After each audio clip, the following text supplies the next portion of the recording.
It's tutorial time once again, this time with a 1x2 glass door that is only 70 blocks in volume, opens in 0.4 seconds and closes in 0.6 seconds.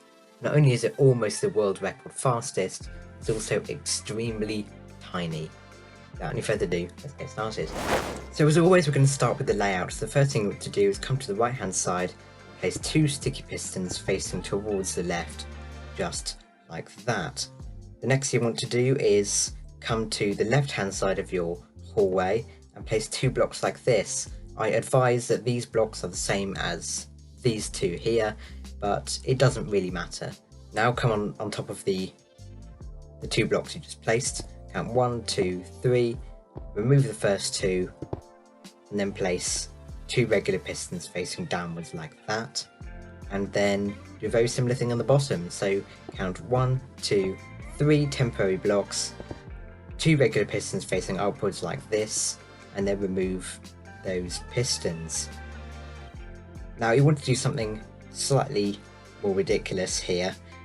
You want to come to this regular piston, count 1, 2, then remove the first one like this, place an observer facing upwards, 2 regular pistons facing towards the right hand side where your door is, then come 2 temporary blocks up, remove the first one, place an observer facing downwards, and you can remove that second temporary block.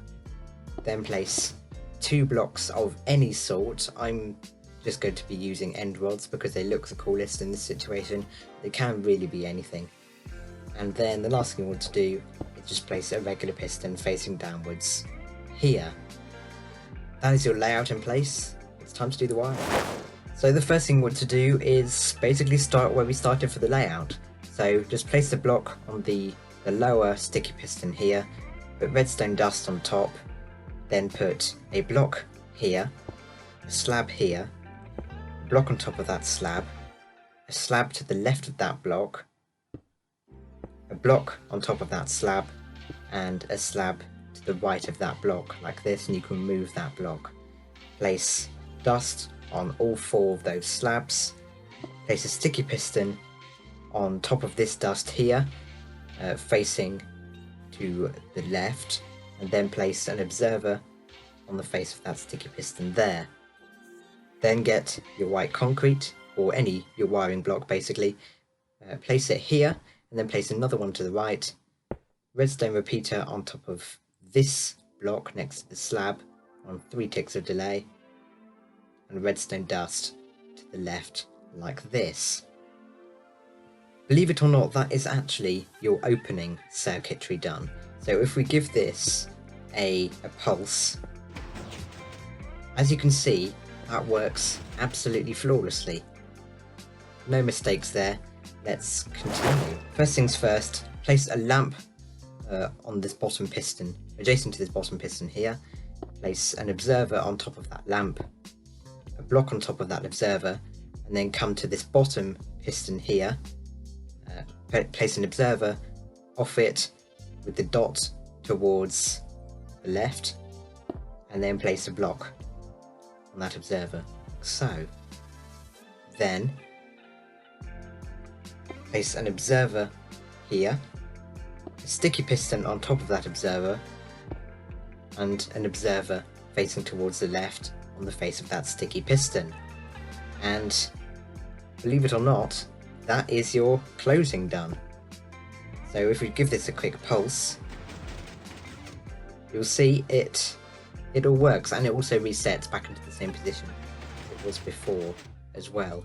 Now all we have to do is just mush them together. First of all, place a block here. This is going to be your input block, so I'm just going to put a lever on top of there, on the face of that block for accessibility reasons. Place a sticky piston facing downwards like this, an observer on the face of that sticky piston facing towards the right hand side.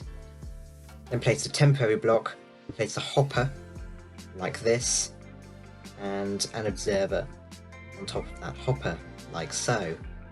As you can see, when we activate this monostable circuit, nothing's going to happen because it's not powering anything.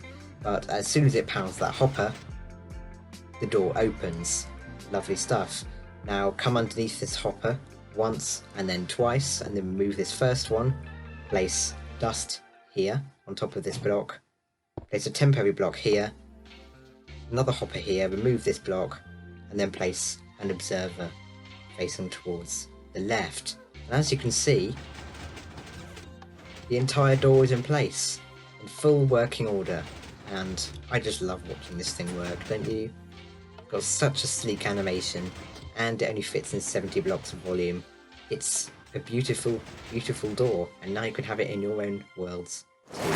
You know how this works by now. There is a materials list in the description down below, and something I've only just started doing is listing possible replacements. For example, if a particular material is hard to come by, you could replace it with one of the items in the list. So thank you so much for watching, everybody. I hope you get some sort of use out of this door. I personally really love it, as I'm sure you can hear and tell by the previous clip. But yeah, thank you so much for watching, everybody, and I'll see you all in the next video. Bye bye.